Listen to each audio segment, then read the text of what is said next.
Welcome to Sports Night in Auburn. Going deep to the left. Welcome to Sports Night in Auburn. Sideline. Going to the end zone. Welcome to Sports Night in Auburn. And welcome back to Sports Night in Auburn.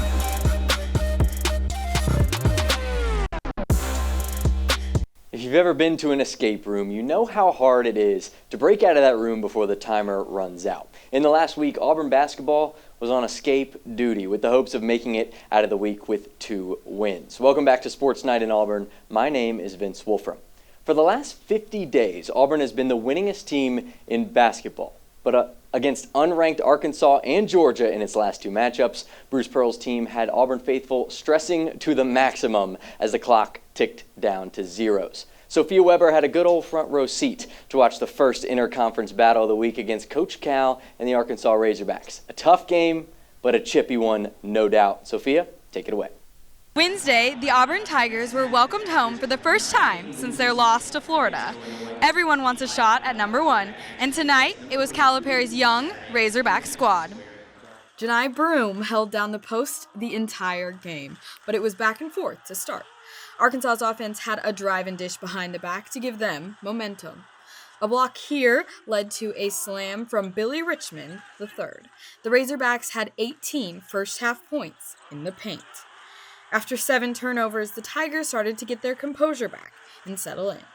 Miles Kelly hit a 3, and the first half found 4 different Tigers on the 3-point stat line.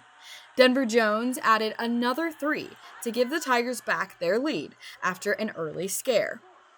Chad Baker-Mazara had 7 points off the bench in the first and earned his 1,000th point on a pair of free throws. The end of the half featured moments where both coaches let out frustrations. In the second half, the Razorbacks didn't go away, but the Tigers put it all on the line. Miles Kelly had over half of the team's total steals with 4. Auburn didn't make a single 3 in the second half, but Chaney Johnson had a big second half for the Tigers, adding 12 points down low. A long Auburn miss allowed for a Razorback dunk in transition, and another drive put the Razorbacks down by 2. But despite their late surge, Calipari spoke on Auburn's closing ability. And we don't finish people off. That's what makes them the number 1 team in the country. And they make the plays. And they made their free throws. Arkansas missing a crucial 3-pointer and Chad Baker-Mazara going 4 for 4 from the line was all Bruce Pearl's team needed. In a game where both teams struggled to pull away, Neville at Night belongs to the number 1 Auburn Tigers, who win 67-60. For Eagle Eye TV, I'm Sophia Weber. With the win, Chad Baker-Mazara reached an achievement in college basketball that he wasn't able to reach in high school hoops. That's rare, reaching 1,000 career points. The coolest part, Baker-Mazara scored his first collegiate point from the free throw line. Fast forward, his 1,000th point came from the charity stripe as well. Teammates celebrated with him, and he said after the game that, quote, "It was pretty fun, not gonna lie." Congrats, CBM. Hopefully he's got plenty more scoring in him for the Tigers the rest of the way, because they will need it. He certainly helped on Saturday night, and I'm pretty sure Graham Bauer would agree with me. The Bulldogs, raised in Athens, made their way to Neville Arena, tried to eat food off of Aubie's plate, and take the number 1 seed away from Janai Broome and company. Graham, break it down. This afternoon, we are here at Neville Arena, where the number 1 ranked Auburn Tigers are taking on the Georgia Bulldogs for the second time this season. Their first matchup ended in a 70-68 victory for the Auburn Tigers, so this next matchup should be another very competitive game. Let's check out the highlights. Star player Janai Broome had 31 points and 14 rebounds, continuing to show up and show off in every game he has played this season. Well, Janai's, that's why he's player of the year. The fact that he attacked the rim like he did in this game so much, that was the biggest difference at the end of the day. We had 4 and they didn't. Defensively, Dylan Cardwell had 3 blocks and some crucial moments, and was also seen going up on the boards, snagging 5 rebounds. As the game progressed, the Tigers continued to knock down shots from all over the court. They consistently made their jump shots, layups, 3-pointers, and even had a few dunks as well. This game was very physical though. Many Auburn players were in personal foul trouble, along with some technical fouls.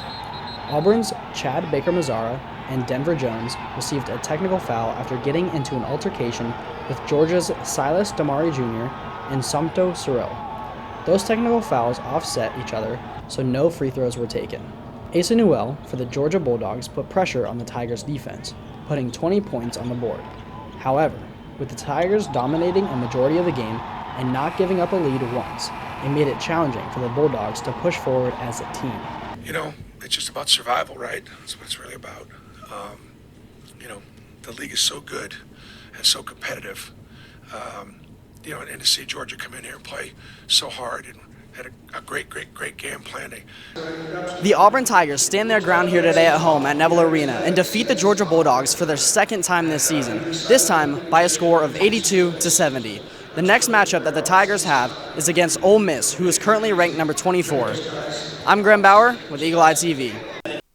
And per usual, winning brings notoriety.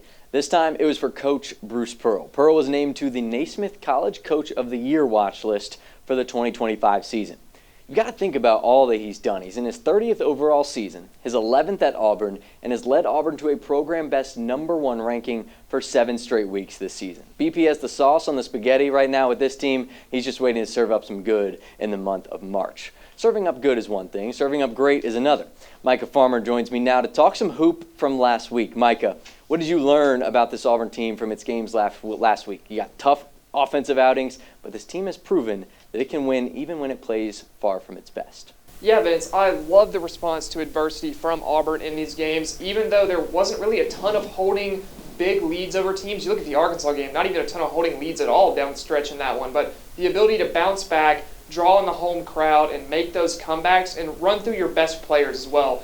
The performance Joleigh Broome had against Georgia in that game, putting up 30-plus against the Bulldogs, I think really speaks to what he can do the rest of this season, kind of take this team under his wing when they need a big performance from him. And then the defensive play of this team. I don't think it's talked about enough that on the bad nights that this Auburn team has on offense, the other team doesn't run away. They don't go off on massive runs. They don't make kill shots. The Auburn defense holds them in check, and they're going to have to keep doing that if they want to be able to maintain these games when they go down early. Yeah, Joleigh Broome, a 31-point boom bam diggity against Georgia, seemingly unstoppable to this point. What kind of statement do you think he made on Saturday for his case in the National Player of the Year rank? Well, I think he made the statement that people shouldn't forget about him. I feel like a lot of people have gone over to the Cooper Flagg side over the last few weeks, especially after Joleigh's injury. It's like he came back from injury and was kind of forgotten about as far as the National Player of the Year race, and people are starting to favor Flagg more. You have the favorite is Flagg right now, and Joleigh Broome, I think, came out and said, hey, I'm still here, and I'm just as good as I have been these last couple years, if not better. So I think he's really reasserted himself as of late, and if we see that version of Joleigh down the stretch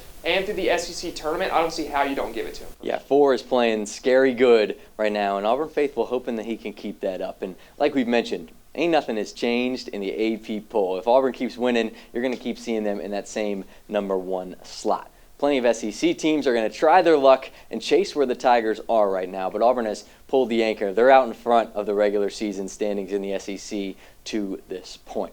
First team on deck to try and pull the Tigers' tail is Ole Miss tonight in Neville Arena, the second to last home game of the season. Counting down the games left in Auburn's senior-led group, Micah, Chris Beard, and the Rebels on their way into town. What matchups jump off the page to you in this one?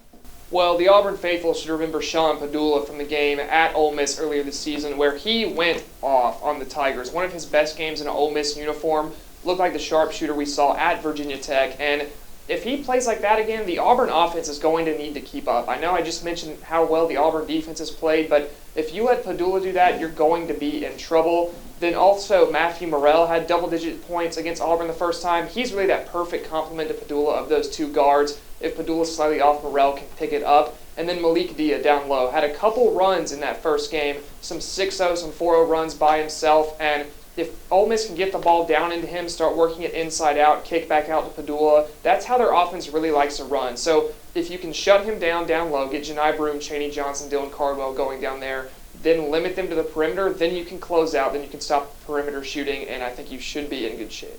Looking ahead, the second team of the week, the Kentucky Wildcats on the road in Lexington. Mark Pope has the squad ranked in late February, but unfortunately for him, his Cats are banged up. Lamont Butler, Jackson Robinson, both questionable for this one. 2 big guards in the Kentucky backcourt. This matchup, it's changed a lot. The outlook of it has changed a lot. How do you think the physical change will impact this game? it impacts it a lot. That is over 20 points per game potentially sitting on the bench injured on Saturday. And if you're missing out on that, obviously your offense isn't going to be as good. And I know people might not have been watching Kentucky super closely a lot of the season. They've been a bit more down than normal. And a big part of that is these guys have been hurt off and on all season long. And that's why you look at Kentucky's score results and you think, this team doesn't know what it is. But they do. Their identity is on the bench hurt all the time. So if those two play, Auburn is really going to have to show up, because when those two are playing and they're shooting, Kentucky is one of the best teams in the nation, in my opinion. And then also Otega Owe plays great guard plays well. He's really been the leader of that team when those two have been injured, really stepping up, making the perimeter shots. And Amari Williams down low, also another good player down on the block for Kentucky. But those two injured guys are really the main point of this game. I think if they play, Auburn is going to be in for a really close game in Neville Arena on Saturday, or up in Lexington, excuse me. And if not, the matchup will still be tough. Kentucky, they've got a bunch of guys who I think love playing for Mark Pope. Micah, thank you so much. We will talk to you in just a little bit. First, Mississippi, then a road trip, then precip. Precipitation. Is it going to rain? I don't know, dog. Chaz Catfamber is here with the weather report, and you better believe he knows. Cloud Connect is up next when we come back.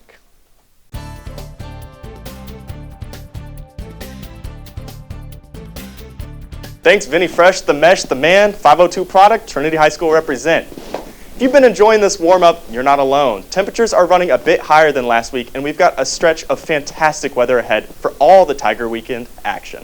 First, let's take a look at the rest of the week. Highs are staying in the low to mid-70s through Thursday, and a nice jump from last week's chillier temps. We'll see plenty of sunshine before some rain chances return by midweek, but it's nothing to worry about. Now, on to the weekend. On Friday, it's sunny and 67, making it a great afternoon for some men's tennis and softball.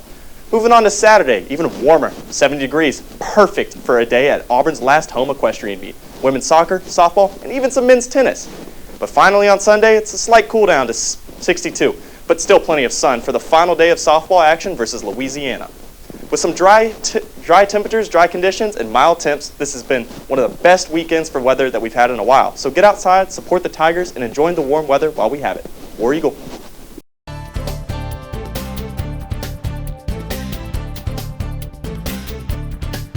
Welcome back to Sports Night in Auburn.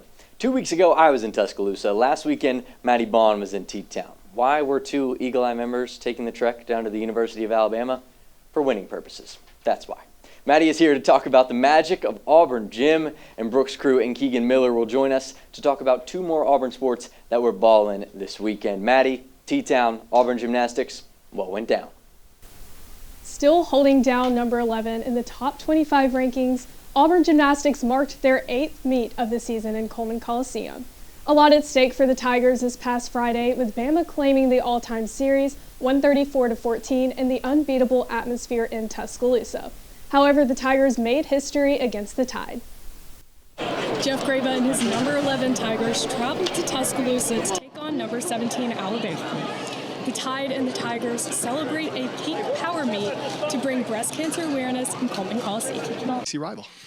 Yeah, I mean, I'll go back and say, again, youngest team in the country going up against an arch rival. Toughest schedule in the country. It doesn't get easier in this conference. We're going up there with high expectations and high standards, and we'll turn around, come back with a really good performance, and hopefully that's enough to win. The Tigers did just that with a season-high team score of 197.750. Auburn opened their first rotation on bars, which also marked a season high in this event. Sophomore Alex Irvin and Kiko Zhang took the bars event title with a pair of 9.925s. A season best of 9.9 from Sophia Groth put the Tigers at a 49.425 advantage over the Tide on vault. Auburn's second rotation on vault continued the record night for the Tigers. Tying the program record of a 49.5, Zhang set her new career best of 9.95 and took the event title. Zancan and Shoemaker rang in the second highest scores for Auburn with 9.9s each. Auburn took on floor with a .55 lead over the Tide after their performance on bars. Tying her season best, Gabby McLaughlin scored a 9.875. The anchor for the Tigers, Sophia Groth, tied her season best with a 9.95 and claimed the event title. All the pressure on this Beam lineup, a stick on the opening routine from Olivia Hearn set her career high at 9.9, which set the Tigers up for success. Zancan followed with a career high of 9.925, and senior Gabby McLaughlin closed out the night for Auburn with a 9.85 and sealed the win. With Auburn athletes taking or tying in all event titles, Auburn defeats Alabama for the first time in Coleman Coliseum. For Eagle Eye TV, I'm Maddie Baughn. With a national score of 196.925 after the win in Tuscaloosa, Jeff Graba and his Tigers remain at number 11 as they head into another tough competition. This past week, Auburn was able to climb the event rankings as well, moving up to number 5 in beam, number 13 on bars, number 15 on floor, and number 11 on vault, along with freshman Kiko Zhang being the 16th ranked in the individual all-around. On Friday, the Tigers host the number 1 program in the country, Oklahoma, in Neville Arena at 7 p.m. Auburn's strong start wasn't enough to top the 18th ranked Alabama Crimson Tide this week as the Tigers fell 66-50 on Sunday afternoon in Tuscaloosa. Diona Gaston, ever the bright spot for the Tigers, recorded her 7th double-double of the season, posting 19 points and 13 rebounds on just 2 turnovers. Head coach Johnny Harris's squad came out incredibly strong, leading the Tide 20-9 at the end of the first quarter, but a litany of costly Auburn turnovers resulted in the Tide leading 30-29 at the half. The Tigers were unfortunately not able to regain enough momentum, and as the final buzzer sounded, Auburn fell to 12-15 on the season and 3-11 in conference play. The Tigers will look to learn from their mistakes and improve their record on Thursday when they'll play Georgia in Athens. The game will be played at 5 p.m. CST. Now to Kegan for some baseball. A lot of baseball action has happened since last we spoke, so I won't waste your time. Let's get right into it. Last Tuesday, Auburn took on Troy, where it took a walk-off after Troy's head coach intentionally walked consecutive batters to load the bases for none other than Ike Irish, where he drove the game-winning single at Auburn's 7-6 win. The next night, the Tigers were back in action, and so was our Maddie Baughn for this package. Auburn baseball continues their busy home stretch with a midweek matchup against North Alabama. The Tigers and the Lions are both featuring freshmen on the mound who are making their collegiate debuts, as Andres Alvarez leads the Tigers. Alvarez was awarded Player of the Game for his stellar 5 innings on the mound. Holding the Lions to 2 runs, Alvarez left the mound with 9 punch-outs, the most by an Auburn freshman since 2014. The rest of the Auburn arms followed suit. Griffin Graves with 1 strikeout, and closer Parker Carlson shut down North Alabama with 5. This game marked the first 15 strikeout game since the 2022 College World Series.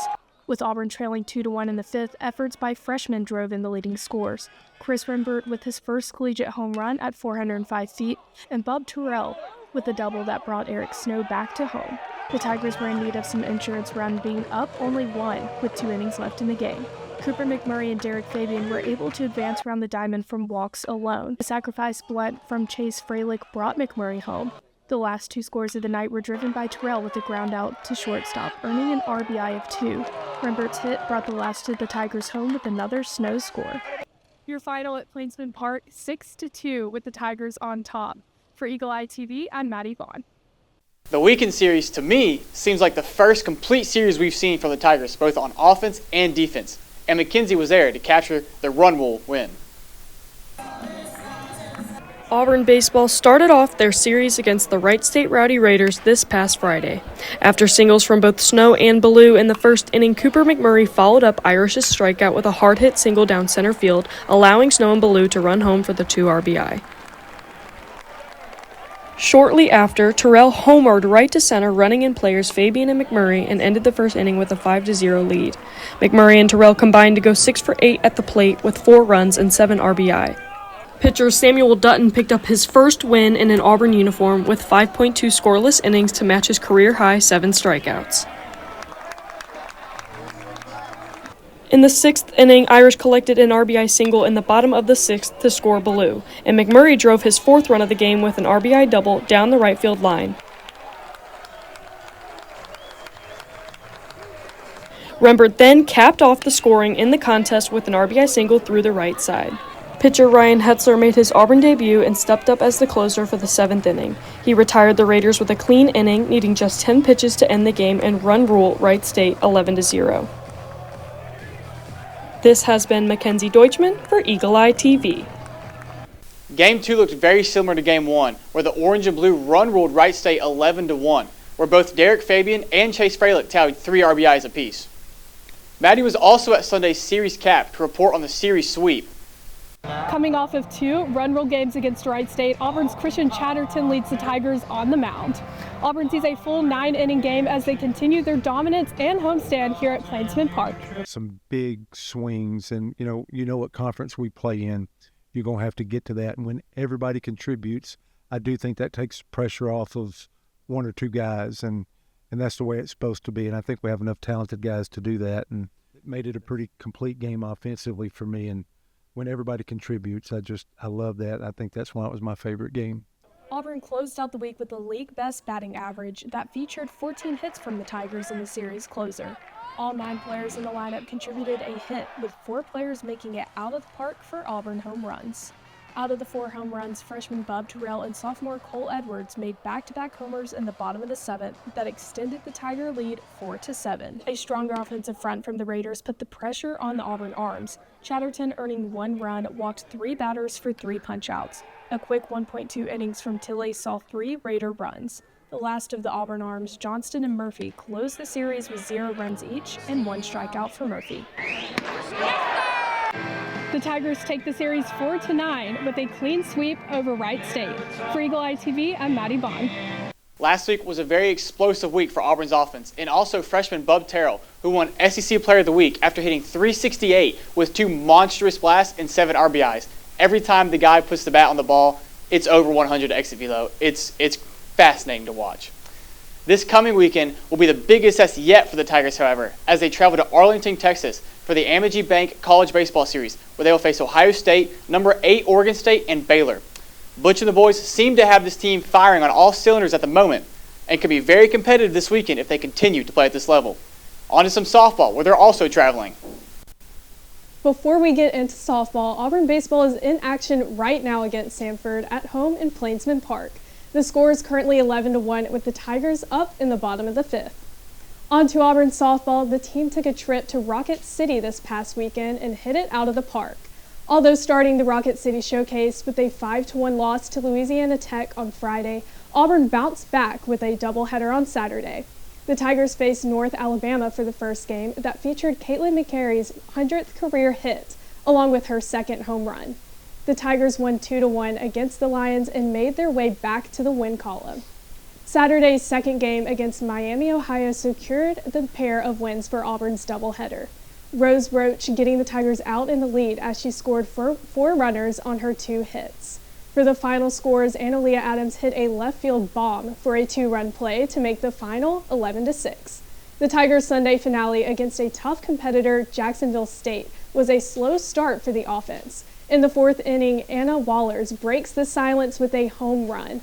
Tied in the bottom of the 8th, freshman Analyst Adams closes the trip to Rocket City with a walk-off win 3-2. Up next, the number 17 team is back in Jane B. Moore for the first time in 2 weeks to host the Jane B. Moore Memorial Tournament. The Tigers open on Friday with Rutgers, following with McNeese State. The Saturday schedule features Louisiana and McNeese State, with the Sunday closer against Louisiana. Maddie, Brooks, Kegan, thank you very much. We will be back with Maddie and Brooks after a quick break, but I know the chat has been begging and pleading for some more hoop trivia questions. They call us Amazon the way that we deliver here on Sports Night in Auburn. Let's head to trivia first. Alongside Janai Broom, who is the only other SEC player in this century to put up 31 points, 14 rebounds, and 4 assists in a game. A, LSU's Shaquille O'Neal. B, Kentucky's Bam Adebayo. C, Kentucky's Anthony Davis. Or D, LSU's Ben Simmons. We'll have the shocking answer when we return.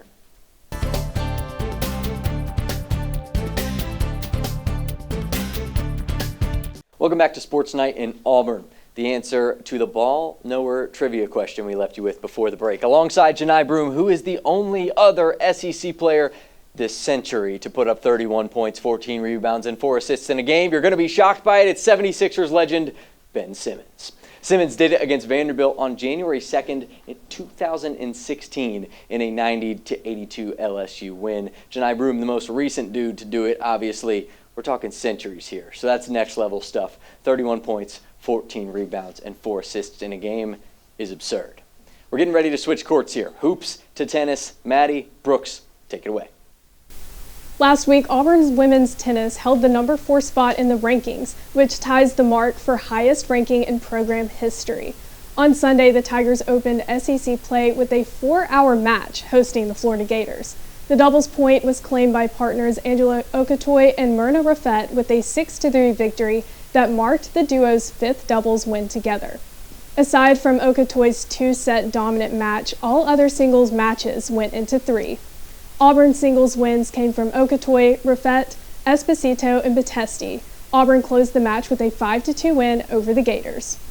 This week, Auburn heads into 2 weekend matches as the number 6 team.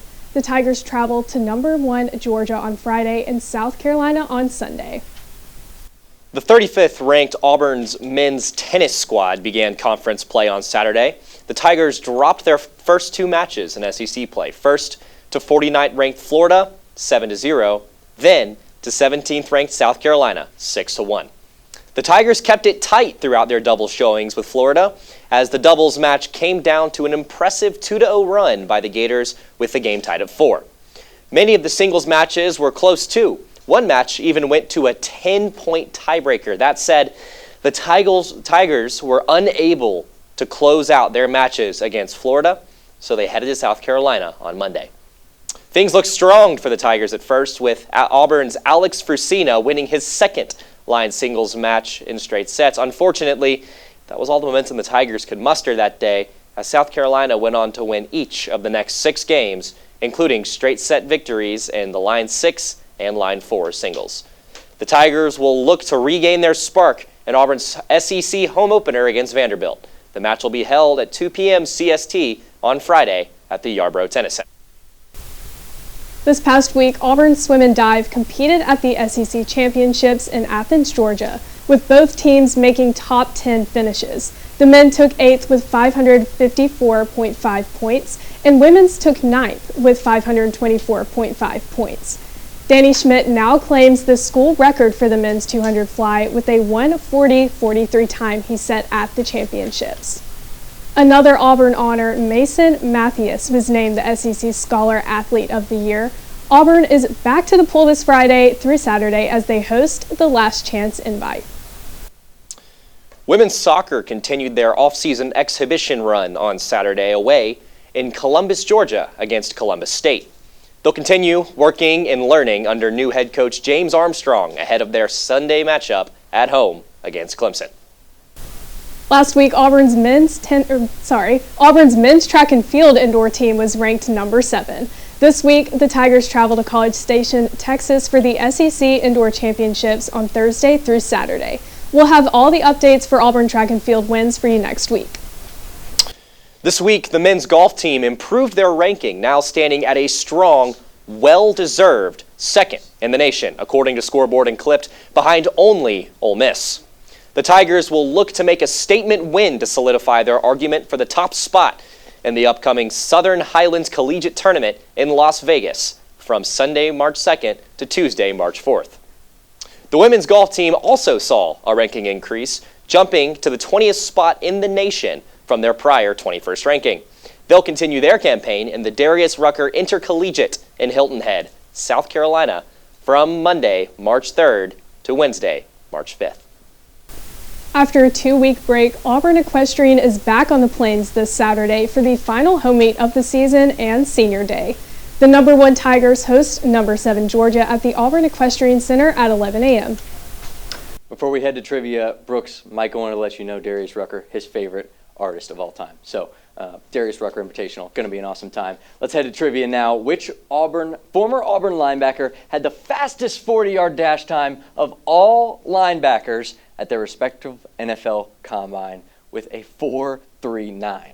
A. Carlos Dansby, B. Owen Papo, C. Takeo Speedy Spikes, or D. Will Herring? We'll have the answer when we return.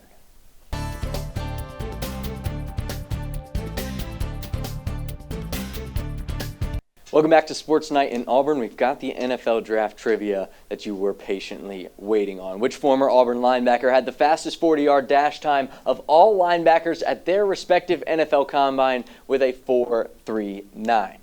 The answer? Letter B, Owen Papo. He deserved every bit of that nickname. The Freak Show. Speedy, man, what a dog. The next fastest thing, Micah Farmer, nicknamed The Flash. Another week, another breakdown of an Auburn player trying to hear their name called in the 2025 NFL Draft. This week, a Buck linebacker that is looking to take his talents to the next level. Yeah, Vince, it's Jalen McLeod this week, and I think the best fit for him in the NFL is as an edge rusher. There's some people that want him to play off the ball. Frankly, he is just not the athlete to be able to do that in the NFL. However, he is scheme versatile. He can play 3-tech sometimes, like him on the wide 9, out as an edge as well, 5-tech as well. And he's very powerful, has a good bull rush. Love that part of his game. Very, very effective edge rusher. However, that versatility also, there's a downside. It's that he might not really have a true home in the NFL, maybe a bit of a tweener, not quite sure about that. Can sometimes struggle to set the edge in the run, which is not really going to be great in the NFL. I don't think he's really an NFL edge setter, so maybe he's just a tweener. Not quite sure what he can do, but I think his best role is as a rotational edge rusher, and if you put him in that, let him develop, I do think he will be a solid NFL player. His best fits are basically all of the NFC South and then also the Washington Commanders, who desperately need another edge rusher off the other side of Frankie Louvu, who's more of a hybrid player. And then every NFC South team needs edge right now, but I think his best fits in the division are the Falcons and the Panthers. You're that Atlanta. That could be your guy. From the draft to the league, Micah, NBA time. What's the update with the former Tigers on the hardwood?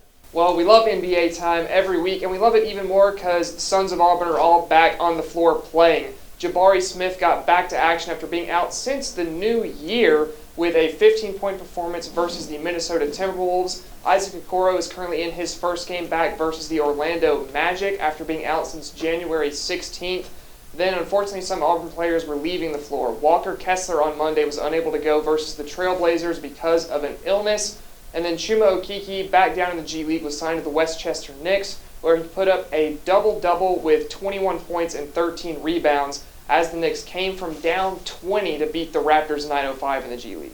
Micah, thank you very much. We always love hearing the updates from the NBA, and now we're going to get the updates from the last week, and we're going to do it in the best way possible. Trending Tigers, top 3 plays of the week. I'm going to bring Brooks in now with me, and we are going to knock this out. We're going to start with number 3. We're going to head from Auburn to Tuscaloosa here, Brooks. We're going to gymnastics. Let's take a look here. Paige Zancon. In Tuscaloosa, Auburn hadn't played this well, competed this well all season long. A 9.925 on the bean led Auburn to a season high, and they defeated the Alabama Crimson Tide in Coleman Coliseum for the first time ever. I got nothing. Bazinga. I mean, you love to see it, man. I mean, from the second they walked in, you knew Alabama was toast. You absolutely did, and I know the crowd there was loving it. Auburn in the building in Tuscaloosa taking over. Second, we're going to take it to the diamond here. Baseball, and it doesn't get much more electric on the diamond than Ike Irish. Come on now. How about this one? Come on. A walk-off hit to beat number 24 Troy. The guys rushed the field. That is a great win for the Tigers, beating up on ranked Troy. In-state rivalry, too. You always got to count the extra points. Gotta love it. Gotta love it. We're going to go from the diamond now to the hardwood. Go to men's basketball. Dylan Cardwell gets the steal here against Georgia. Ball thrown right in his face. This ball feels like it's in the air for 3 years. Chad Baker finds Oh, my God. I mean, is there anything more beautiful than just great team chemistry in a play like that? I mean, come on. You cannot beat it, and the player of the year gets to finish it off with a one-handed jam. He said after that his head was at the rim. He said, was that the dunk? My head was at the rim. Well, Mr. Broom, it absolutely was. Top 3 plays, crushed it. A great way to end this show because this is all the time we have for this episode of Sports Night in Auburn. Make sure you follow our Eagle Eye TV Sports Instagram and subscribe to our EETV YouTube page as well. For this group, our producer JoJo Cavanagh, I'm Vince Wolfram. We'll see you next week. Good night and War Eagle.